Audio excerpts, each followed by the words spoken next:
budgeted. So, my name is Michael Jerryson. I'm a professor of religious studies in the Department of Philosophy and Religious Studies at Youngstown State University, and I'm a member of the Women and Gender Studies Committee here at YSU.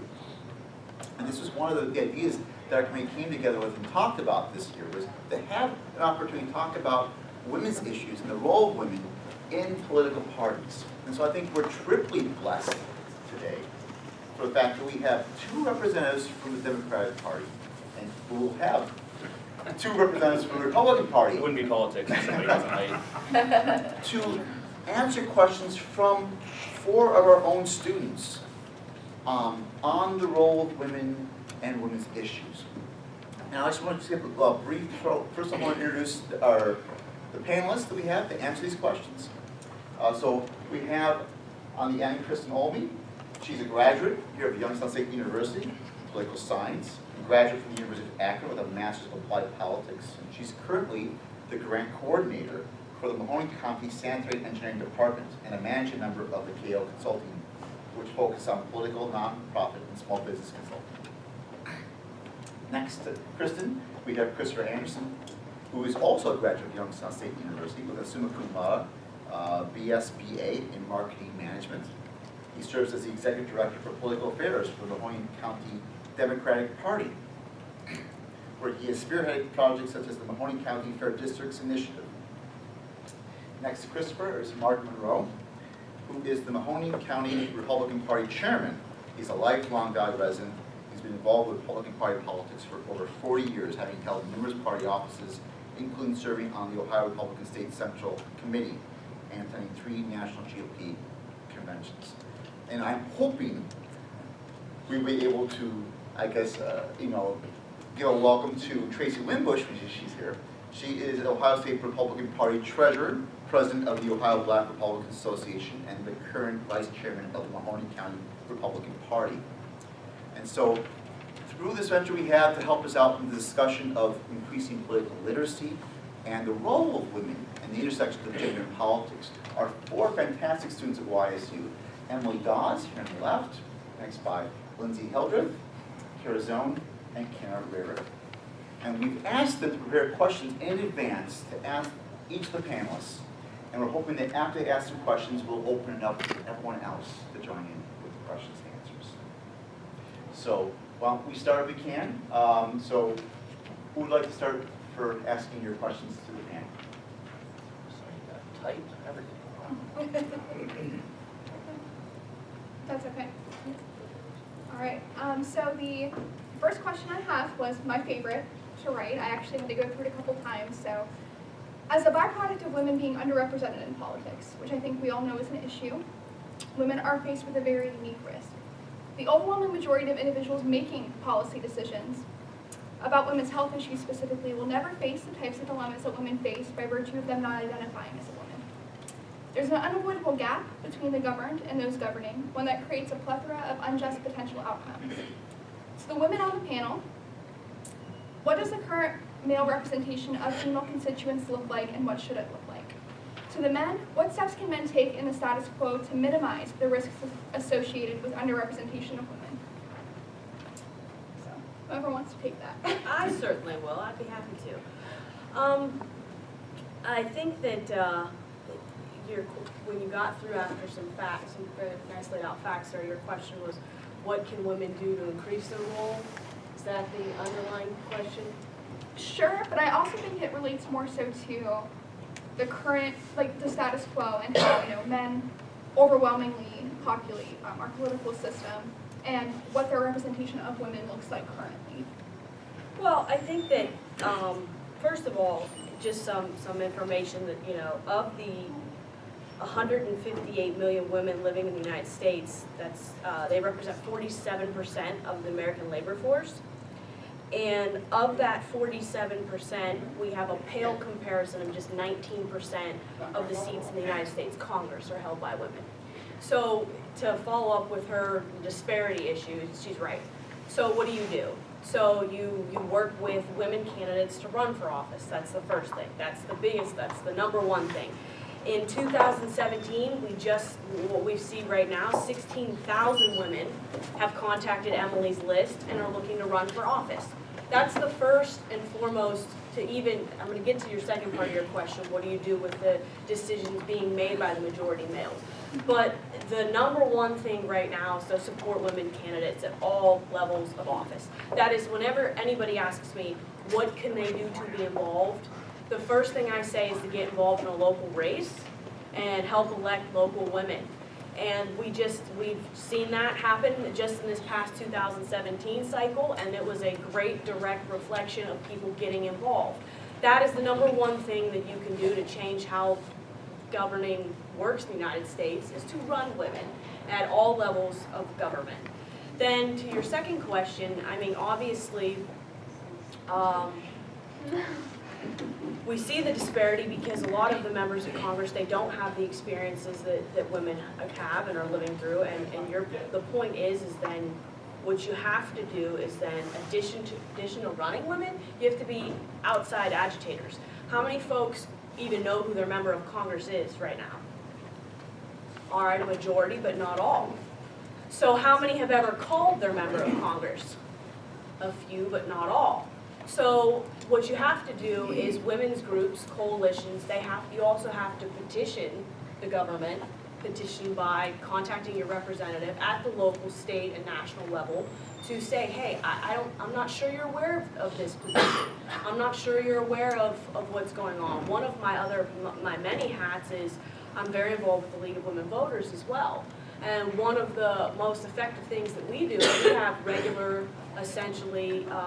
days where we go down and talk to the state legislature about issues right now that are affecting Mahoning Valley, and that's one way. So if you feel that your representatives aren't representing your point of view, sometimes you need to go ahead and take your point of view and the facts and stuff to those representatives.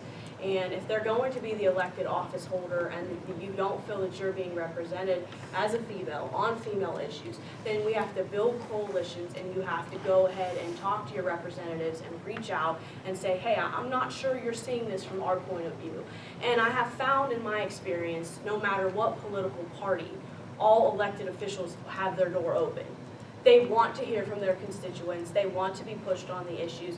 They might not always vote the way that you had wanted them to, but they understand that that's part of their job, and it's not done enough. How many of you have ever visited the county courthouse and went in and talked to the county commissioners or county recorder or any of those offices? Those doors are always open. It's just as citizens, we forget the of, for, and by the people requires the people to participate. So, I don't know, I got on my soapbox there. But I don't know if that fully answered your question, but I'll let everybody else jump in as well. No, before we do, Lindsay, can you just restate again your question so we can have, with Tracey now joining us, hear what it was? Sure. Do you want me to read all of it? The whole question. That whole typed out thing there is Tracey. All right. So as a byproduct of women being underrepresented in politics, women are faced with a very unique risk. The overwhelming majority of individuals making decisions about women's health issues specifically will never face the types of dilemmas that women face by virtue of them not identifying as a woman. There's an unavoidable gap between the governed and those governing, one that creates a plethora of unjust potential outcomes. To the women on the panel, what does the current male representation of female constituents look like, and what should it look like? To the men, what steps can men take in the status quo to minimize the risks associated with the underrepresentation of women? Lindsay, let me start out. First of all, I confess I don't think about this issue in terms of men or women. I think it's a participation question. You know, all of us involved in politics, we long for participation. We wish more people would get involved in politics. It's like so many segments of our society aren't interested in what happens in Columbus or Washington. They're too busy watching Dancing with the Stars or The Voice. And it's, when was the last time you turned on C-SPAN? Come on, there's some good stuff on C-SPAN. I know I'm a little bit goofy on this point, but the point is, participation is urgently needed on all fronts.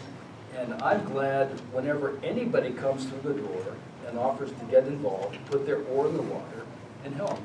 Now, at a local level, our situation is, I mean, a majority of our party officers in Mahoning County are women, for example. And my own personal perspective is, women do such an amazing job of getting things done and driving things sometimes. I so much appreciate the help and support that we get from the women in our party. But I've got an overall frustration that we don't have more participation, not just from women, but from men. We'll take whoever is willing to get involved, and to the extent that we get good people involved, the country and the community will be a better place. Thank you. You're looking at me? I don't. Whoever wants to do that. I'll say it this way. I agree with Mark, and I agree with the young lady about participation. Communication is the key, and information and education. What I find is, whether you be male or female, black, white, people are undereducated in the political process and who they are and the power that they reign and retain and have.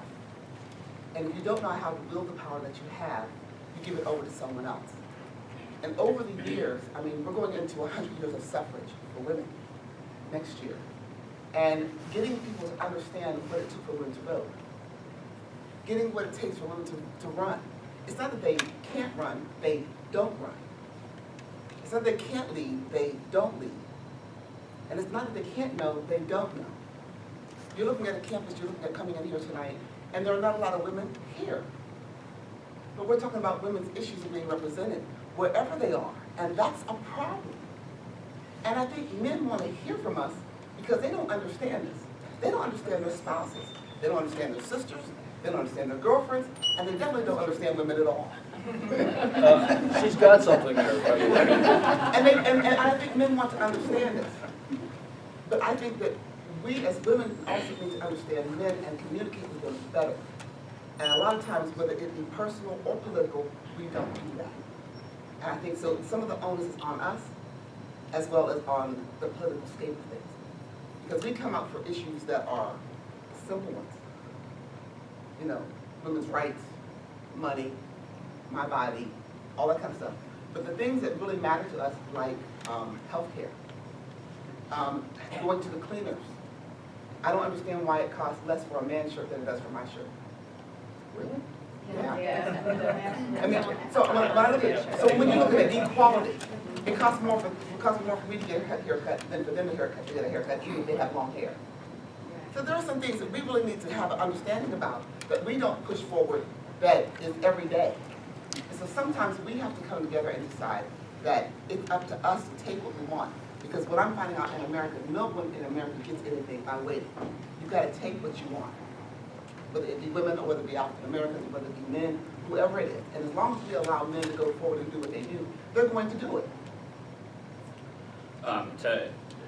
Might surprise a couple people as well, but I'm going to agree with Mark too that. Oh my God. I know, I felt that way about everything Tracey just said. I was like, I agree. I agree wholeheartedly with Mark, just from the perspective of from a man in politics, that America does better when women do better. When women lead, they're more willing to work across the aisle than men are on certain issues like health, like issues like education. So I think that from the perspective of a man in politics, it all comes down to empowering women. When a woman says she wants to get in politics, don't just find her a way to get involved, in a menial way. If she wants to run for office, support her in her efforts to run for office. So I think that it's a combination of everything that that's kind of been echoed already. That it takes participation, but at the same time, it takes people who are already in positions in politics to accept that that you need to empower women. Thank you all. Great answers. Sure, I'll go next. I'm reading my question off my notes. All right, so Ohio has consistently been recognized as one of the country's most restrictive states in providing reproductive health care for women. Roughly 90% of counties in Ohio do not have a clinic that provides abortion services, and women who seek abortion services are required to undergo an ultrasound to detect a fetal heartbeat. As more of Ohio's reproductive health clinics have been forced to close their doors, women have lost access to the myriad of other health services that these clinics often provide. With all of this in mind, can legislators truly seek equality for Ohio's women while simultaneously placing restrictions on their access to reproductive health care? Why or why not? Let me go first on that one. I'm against abortion. And I don't like it because I think we deal with the easy part and not the hard part. I think we have to have, going back to education, a number of things. one, there's enough, birth control out there right now, but you really don't have to get pregnant. And if we educate more and more young ladies and young men on reproductive safety, whether it be condoms or whether it be IUDs or whether it be long-term, as well as the pill, they can make that choice before they have to make the choice of I'm pregnant, even the day after pill. But then with common sense, if we're going to have women's health, you don't have to tie it to reproductive health when it comes to abortion. And that's something that we need to make sure that we understand. You can still deal with your pap smears and deal with your breast analysis without having to go into abortion. For those people who are going to choose to have abortion, we need to make sure that they are safe, that they are clean, and that young ladies under the age of 18, their parents know. If I cannot give you a pill for cramps in the daytime at school, then you should not be able to have a surgical procedure without parental rights. And we need to make sure that we balance that out, because I'm against it and I would vote for it any day of the week. But if we're going to do it, I want to make sure that it's safe and it's not in somebody's backyard. You know, abortion is one of the most divisive issues in this country today. There's no doubt about that. I think the polls that have been conducted suggest that the country is pretty evenly divided between pro-choice and pro-life. I lament the fact that over the past 40 or 50 years, I don't know what the number is, maybe 50 million potential human beings have been destroyed through the abortion process. And whether you think it's good or bad, on a personal level, I certainly don't think it's good for society in general. You know, if abortion becomes so common, I mean, even today we're aborting almost 1 million potential humans every year. What does that do for the future of our race? Not a good sign. But again, it's a very divisive issue. My own personal sense is that abortion should be safe, it should be legal, and it should be rare. Unfortunately, today it's not rare. And I would like to see us take more steps to prevent unwanted pregnancies in the first place, and to make it easier for persons that have unwanted pregnancies to find a way adoption. There's so many couples today that long to have a child in their family and they can't. But yeah, it's a very difficult issue. And interestingly, you know, on the local level, we don't talk about abortion. That's not why we're involved in politics. I'm involved in politics because Washington, D.C. is out of control. It's a mess. We've got a $20 trillion, national debt. There are other things that I focus on. Abortion is something that is a very personal, it's a spiritual issue, and yeah, clearly it's difficult. So I think that this is one of those issues that has been it's clearly it's a dividing line between both parties. So I personally believe that it's not my business as a man to tell a woman what her decision is as it relates to her own health care. I think that would be the going opinion if you ask most men in our party. But I do agree that there needs to be access to sex education. Abstinence-only sex education doesn't count. There needs to be access to birth control. But what we see, talking about a broken Washington, is people continually trying to take that away. You see Medicaid cuts. Last night they're rolling out. I think it's a $15 million cut or $15 billion cut or something along those lines in Medicaid in the tax reform bill at the 11th hour when they're getting ready to vote on it. You see cuts, continuous cuts in social welfare programs. So, I mean, if we're gonna pretend that there needs to be options prior to forcing women to make that choice, then your party also needs to accept that you need to fund them. Let me say But- this. I get to throw in Okay. my 2 cents first. So, then you can counter. To take your question as a whole, I mean, I think, I want us to become the generation that, you know, finds a happy medium. And with this particular issue, when you look at the trajectory from the 70s till now, we have worked to make this a happy medium issue. Meaning, first of all, the political football always becomes, in a sense, you see these arguments that if you're pro-choice, that means you're pro-abortion. That's not true. That is the least true thing among most liberals. What we need to do is we need to recognize that since Roe v. Wade, this is the law of the land, and that we've gone backwards. We've made abortion, we've tossed abortion to the states, and places like Texas, places like Ohio have some of the most restrictive abortion rights in the country. So if you're really going to, if both parties can agree to the end is to eliminate abortion, then the conversation has to be serious on access to health care, access to contraceptives, and making those things affordable. It's not. It's been a political football for as long as I've been involved.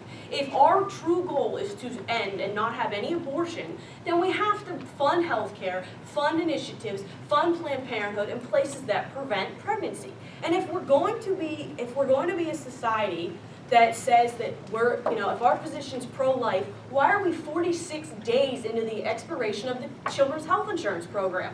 That pregnant mothers and children do not have that access to health care right now as we're sitting here talking.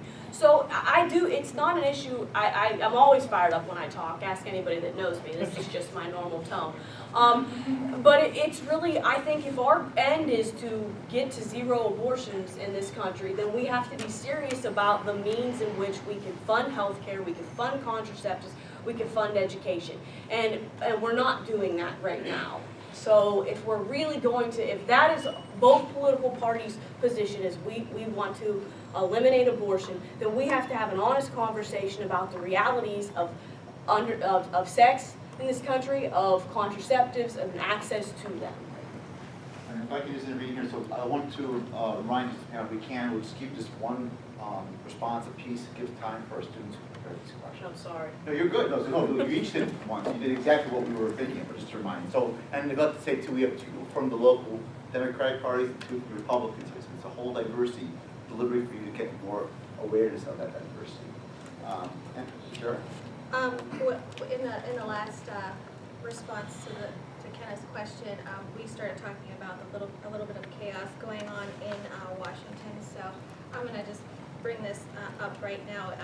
It seems as though Donald Trump is trying to fool everybody by yelling, fire, to divert the attentions from any of his own misdoings with Russia or anything like that, such as the uranium scandal and the Clinton email non-scandal. How has the party in Ohio distinguished, or both of your parties in Ohio distinguished these as separate issues?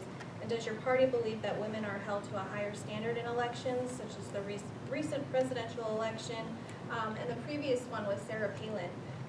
Has your party been involved in any activity to ensure that politicians maintain an accountability about our national security and not get distracted by gender politics? Right now in Ohio, our whole executive cabinet, I think, our chairman all the way down to our deputy treasurer, there are no men represented in that executive cabinet. Why not? I don't know. Sorry. They ran. They lost. And as far as President Trump, I just left D.C. last evening, and we have a very large number of women who are represented within the appointment process, as well as within very powerful positions in D.C. And he is assuring that we do that. There are some things that have been said in the past during the campaign that I would, wish that would not have been come out or would have not been said, but it is what it is. And people are people. And I found out that good people make bad decisions along the way, and that includes all of us. But with that said, women's issues and running for office, are we held to a different standard? And I have run for office. Not necessarily a different standard, but we don't help one another out.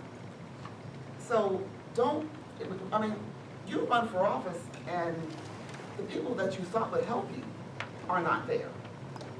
So it's not and that's male and female. You know, you have to get your vote out and you have to get out there and you have to deal with who you are and what comes. You don't get to choose the standard. Are the questions harder? You know, not really. Women are prepared. When Sarah Palin ran, did they say she was pretty and they kept on showing pictures of her legs, but they didn't show pictures of, you know, who was running yesterday? Biden? They didn't show Biden's legs. But then there's a reason why when you watch news and you see women in dresses with their legs crossed and they have open desks. But you don't see that when it comes to men. Is there a difference? Yes. But society has made that a difference. And we need to understand the difference between running for office and having a political will and getting the job done. We have some fabulous women who are running and have run. And when women run, they win. Because we're very organized and we can multitask where men can't. And we make very good representatives. We run businesses very well. The question is that what we want to do? Because right now, I know on my side, I would pay for people to go and run for office. And they don't want to run. Women, they don't want to do it. They don't want to put the time in. And so, is it different? Not really. It's just we're different. We don't want to do that. We don't want to put it out there like that. We don't want to be exposed. We don't want to put the time. We don't want to. That's not what we want to do.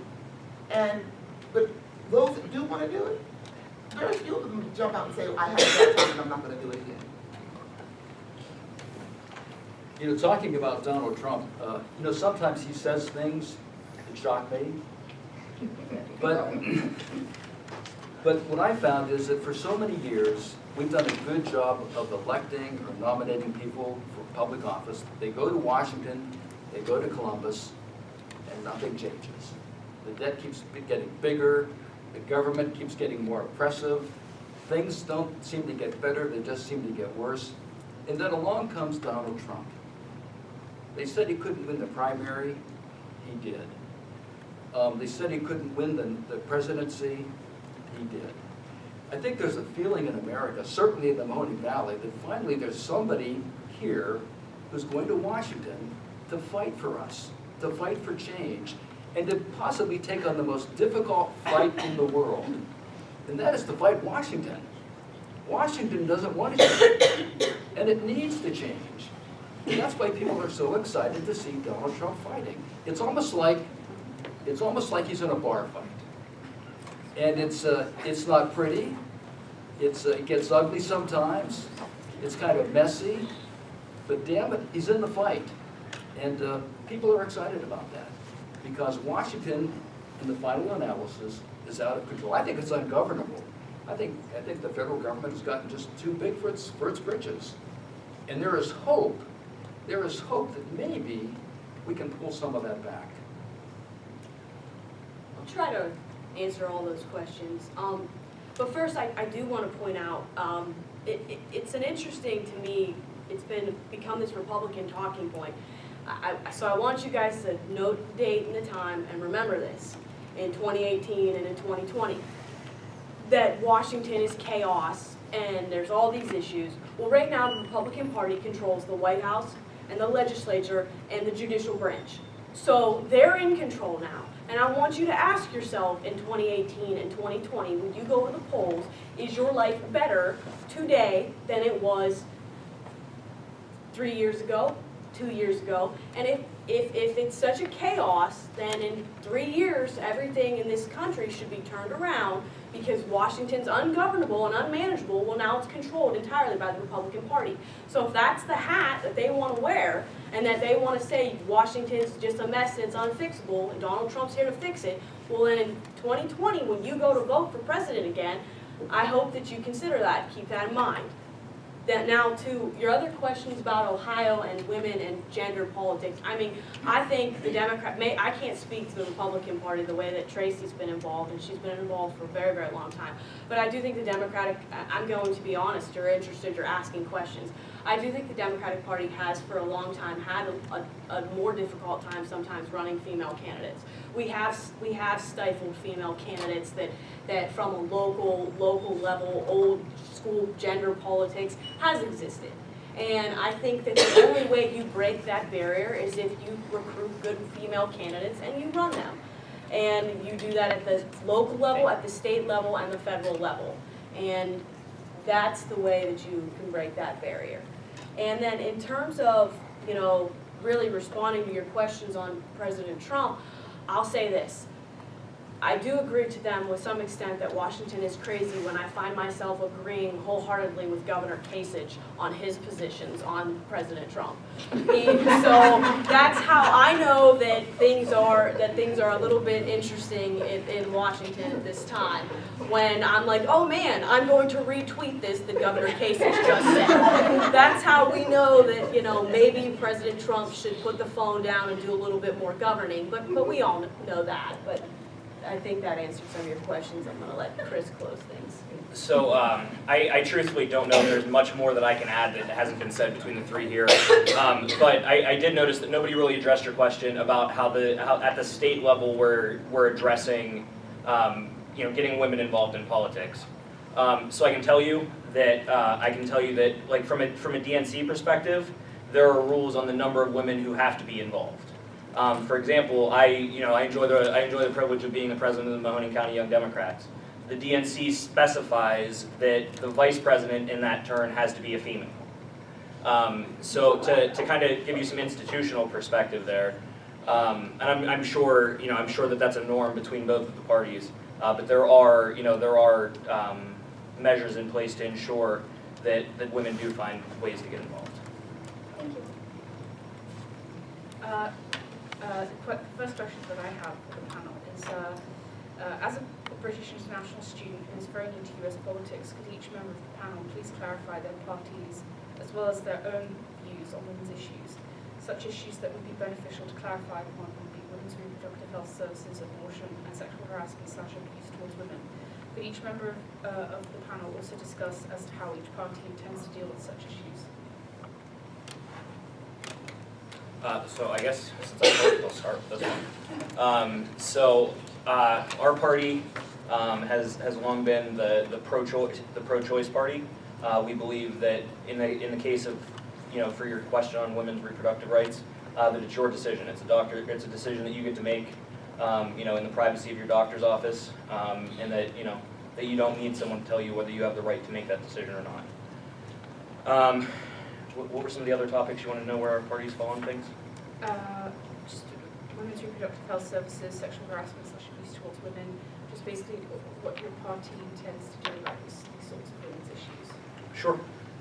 So I think that we've seen a lot of women coming forward regarding sexual harassment lately. We had a very large Democrat donor, Harvey Weinstein, come forward, or not come forward, but have women come forward and say that he was. He was the opposite of coming Yeah, sorry. So we, from our perspective, we had Harvey Weinstein come forward. Or not come. I did it again. we took him down. Right. Harvey Weinstein down because women came forward. Right. So what you saw, is Democrats returning the donations that Harvey Weinstein had given them. Locally, Tim Ryan donated all of the money that Harvey Weinstein had ever raised for him to women's health services like Planned Parenthood and to other charities like Emily's List. So I think that probably helps you, maybe, I guess. What I meant by my question is, what does your party intend to do about these things? Well, I could jump in. One of the things that, in terms of confronting violence against women, we know 1 in 5 women in America is sexually assaulted while in college, and 22% of women experience that severe physical violence from an intimate partner. We actually have several female members of both the House and the Senate that have introduced. Senator Kirsten Gillibrand, who's a Democrat from New York, has introduced a reauthorization of the Violence Against Women Act, which we allowed to expire, which was an atrocity in my perspective. She's introduced legislation through her committees as well to confront the issues of military sexual assault. That has been one of her bread and butter issues as a Democratic senator from the state of New York. Similarly, in the House, we've introduced some measures that would actually come up with legislation that would, work to curtail this issue. Those are some of the things you have to do. You also have to fund, we have to, in terms of, when Democrats do budget negotiations and do budget bills, we want to put in funding for college campuses to be able to have the type of programs they need to deal with sexual assault. That's been one of the biggest complaints right now on a national level is the, Secretary DeVos? Yes. Secretary DeVos has, worked to, she's eliminating some of the Obama-era pieces of executive orders with regards to higher ed and college campuses and sexual assault. So those are things to me where I see a clear-cut difference on the political parties. I was raised by show me your budget, I'll show you your priorities. That's sort of the values that I spend to in politics.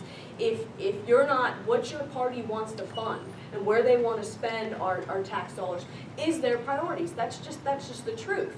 So if you're going to take something like, the Violence Against Women Act and certain programs about sexual assault on campuses and not fund them, then that's obviously not a priority to you. So most of the time when you see these pieces of legislation, they're to come up with, follow-ups to studies, follow-ups to what do we do with training, what do we do with places like, places like the YWCA and social service agencies that could be doing more on violence against women programming. So that is what our parties are trying, I feel the Democratic Party is trying to do on a national level is to fund initiatives that are going to solve those problems. Because that's what, if government's going to work for you, it has to come up with ways to solve things. Well, issues take money, they take funding, they just have to be willing to fund programs that are going to make a difference. And if our only agenda is to cut taxes for folks, that's not necessarily going to be able to fund programs like we're talking about. I just want to thank you for not, cutting me off and telling me that I definitely did not understand your question, so.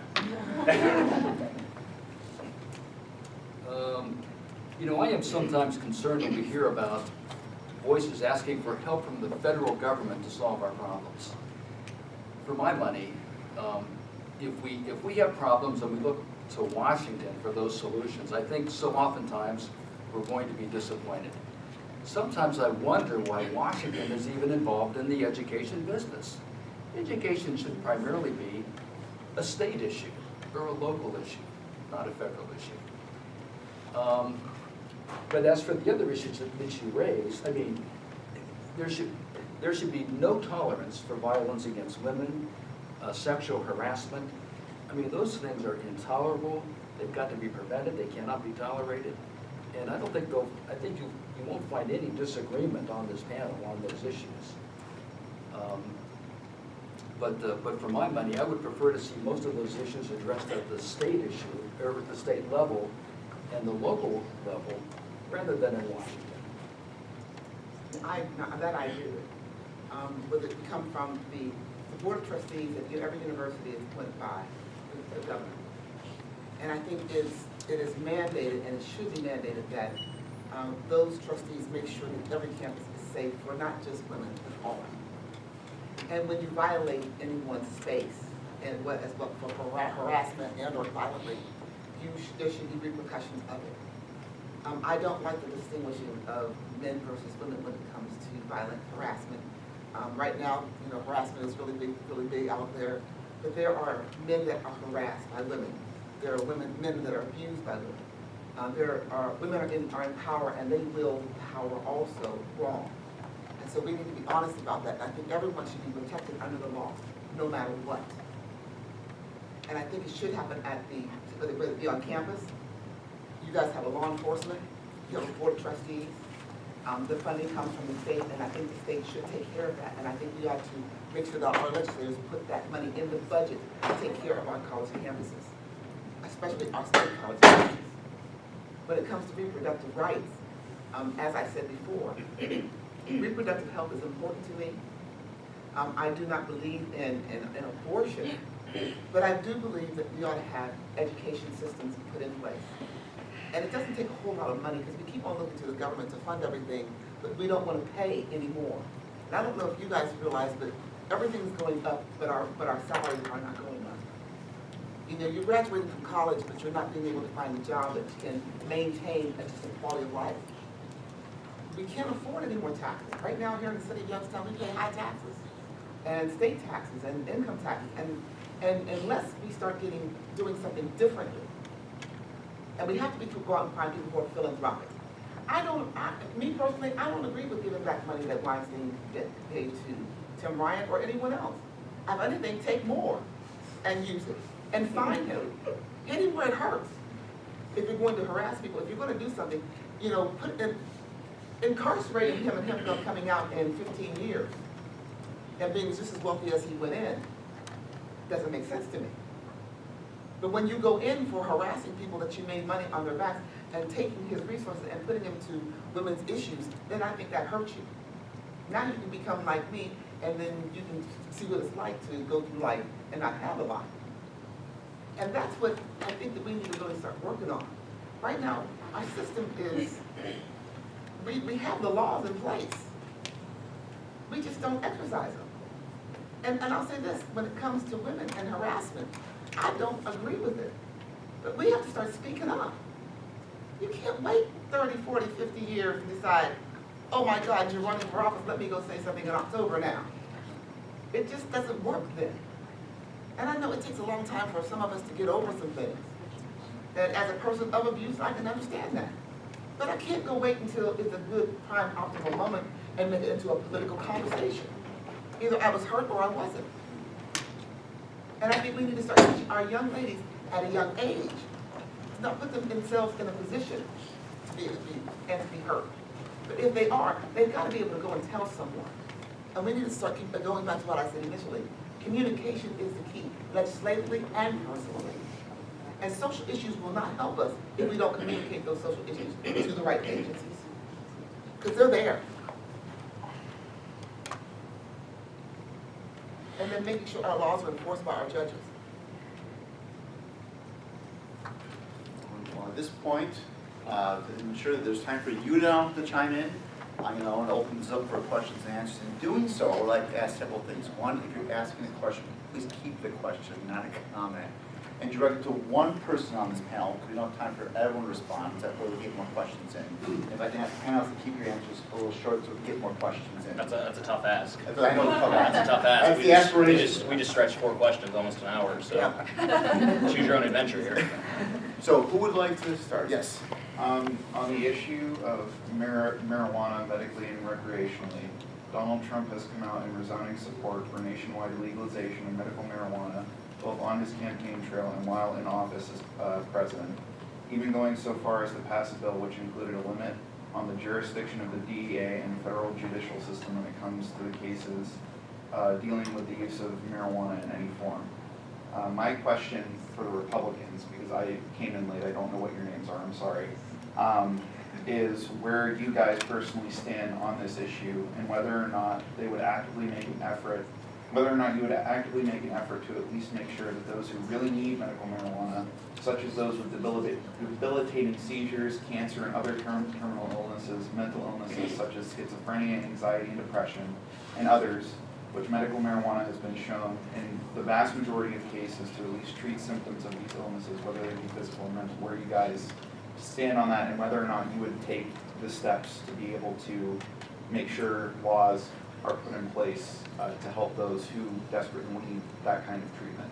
For sure, in Ohio, Just one of you. in Ohio, that's already happening, obviously, with the passage of the state amendment last year. I think that was a good amendment. I've talked to enough people. I'm personally convinced that there are medical benefits from the use of marijuana under certain circumstances. So I think that our passage of that amendment last year was a good move. Whether it has to be adopted at the federal level, I don't know. I mean, we've got a great system in our country of states' rights, and I think that the states are, in fact, the laboratory of experimentation sometimes. And so yes, I think Ohio's on the right path.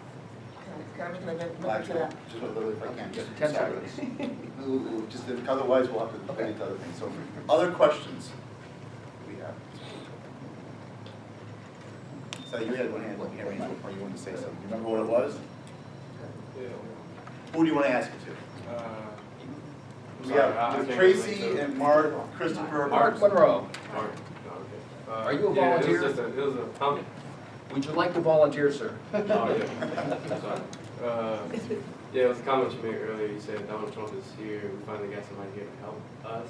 And I was just trying to clarify on who us is, because honestly, from my experience, no, I'm serious. I'm just trying to see, because honestly, from my experience, there's been a lot of chaos and corruption everywhere, from the smallest points in community to aldermen to, chief police and mayors and all that. And I feel like there's been a certain high thing of individualism.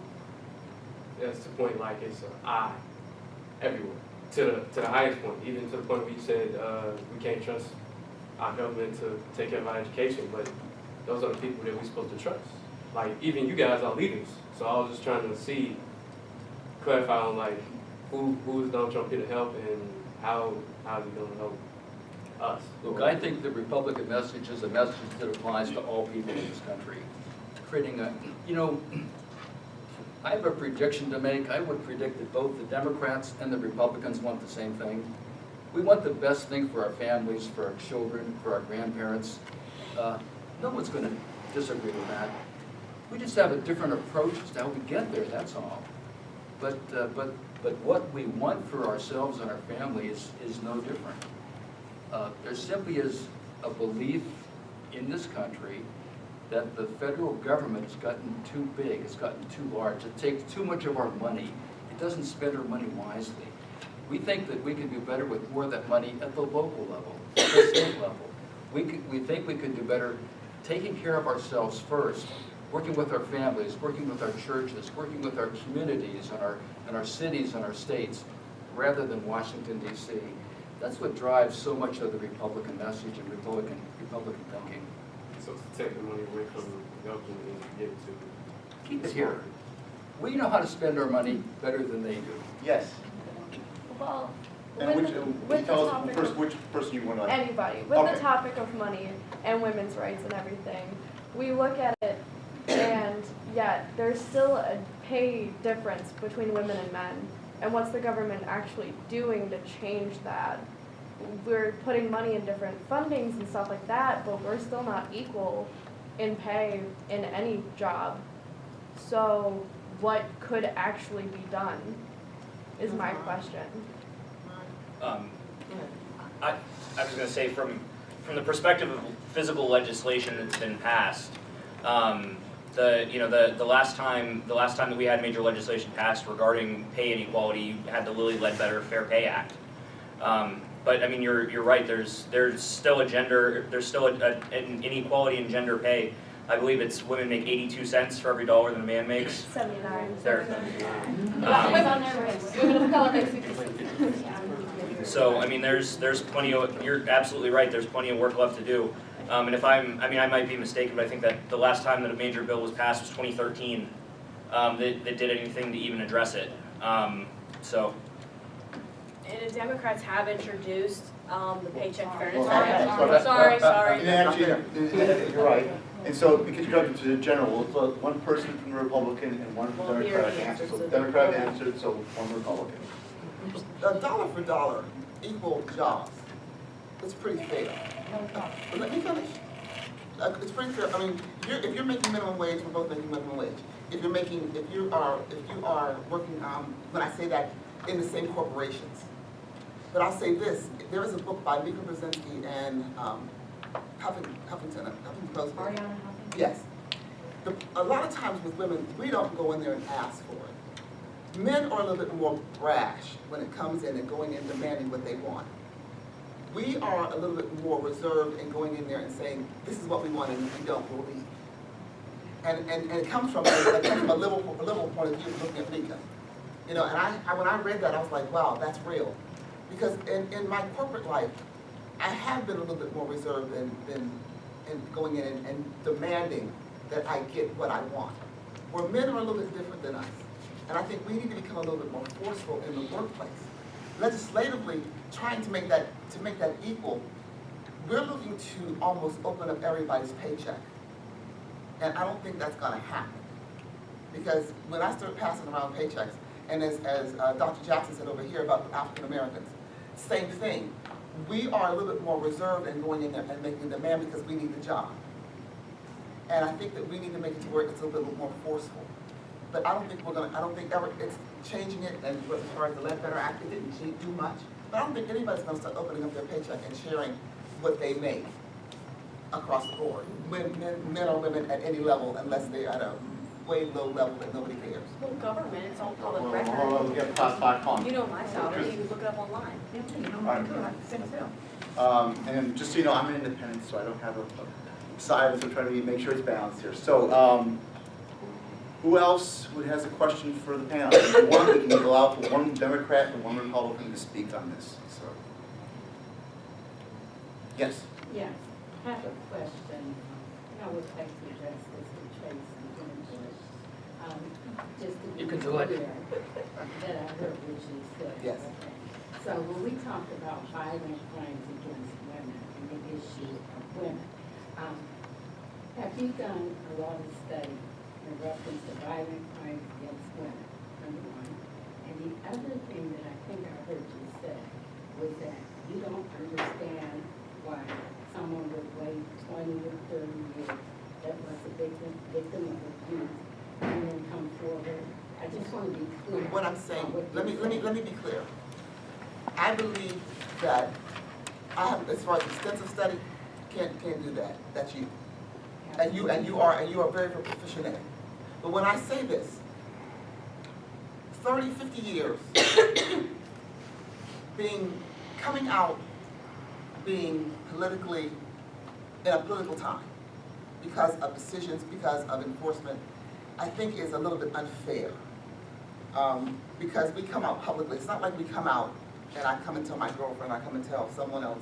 We wait until an October surprise, and I tend to have problems with that. If you're gonna come out, the person, and I'm gonna use Moore as an example. I'll get the elephant out the room. In 1972, he has been a judge for a while. With power, a powerful judge. Very, and we don't think that there's a reason to come out because he's powerful. So we wait until he runs for Senate during a highly contested year. And now I feel more comfortable in coming out. In my personal opinion, I tend to have issues with that. I want to know why you didn't come out when he ran for judge. Because if you abuse me then, I don't want you to actually rule over people's lives as a judge, but then think you can go to Washington and have a problem. I need to come out against you now, because I don't want you sitting in my common pleas court, ruling over the local lives.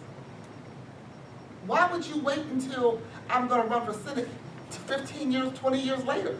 And it's been almost 50 years since she actually said these allegations came up. My problem is with that time span. And it wasn't like he wasn't public.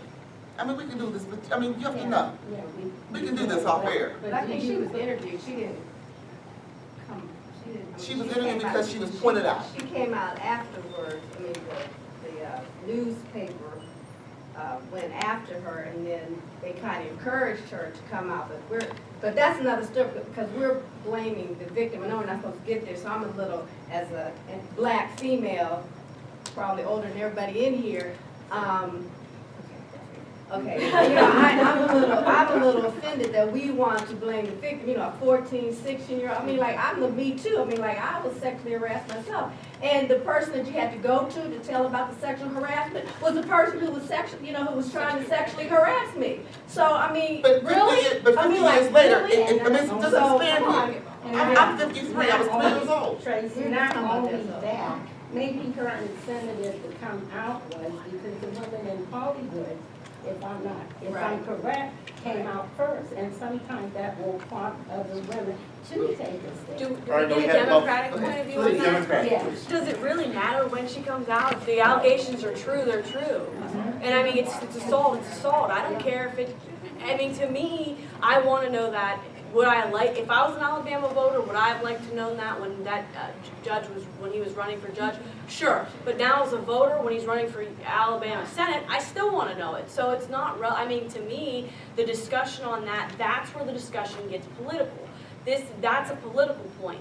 Whether it's a crime or not, it's still, you know, still crime. So, I mean, I understand from your political perspective, okay, but at the same time. I want you to come out, but I don't want you to come out. I want you to come out because you want to come out. I don't want you to come out because it's politically expedient. And don't get me wrong. But as a voter, don't we still want to know that? But I want you to come out against all people who are violent. Don't make it a political football. I don't think it's right. And then we have to also understand that good people make bad decisions. There are things that we do while we're sitting here on Youngstown State University campus, 20, 30, 40, 50 years in the future, you'll wish you didn't do it. Yeah, but I'm 32 right now. I don't think I'm going to roll back to Struthers High School and be signing people's yearbooks. That's just me. I mean, that's just me. We're almost out of time, and I want to make sure that we have time for one more question we can to our panel. Anybody else who's not asked this question, this is your chance. Ask our local representatives or people working with the parties here, Democrats, Republicans, about these issues. So, yes. I've heard all the panelists say, like, we need more sex education, we need more access to birth control, yet Ohio is one of the few states in the United States that doesn't have mandated sex education on the books. And also,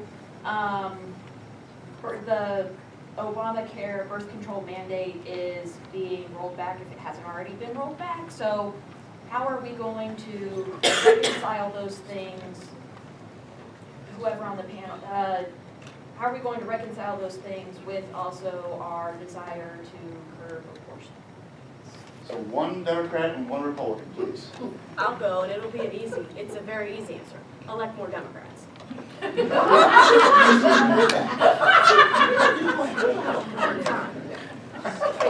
need to have a balanced country. No, not in the state of Ohio. If those are your issues, we need to elect more Democrats. I mean, if you feel that your representation is, your viewpoints aren't being shared at any government level, then you have to elect people who share those viewpoints. That's as simple as it is. That's why, I mean, I'm with you about balanced government and happy mediums and moderation and legislation that reaches a happy medium. But when the scales tip one way or the other, the best way to balance that is to elect people who represent your view. My sense is that when it comes to things like family planning and birth control, you don't need Washington, D.C. to tell you how not to get pregnant.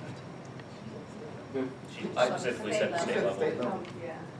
Well, let's include Columbus. I mean, I recall when I was growing up, birth control was readily available. It was not expensive.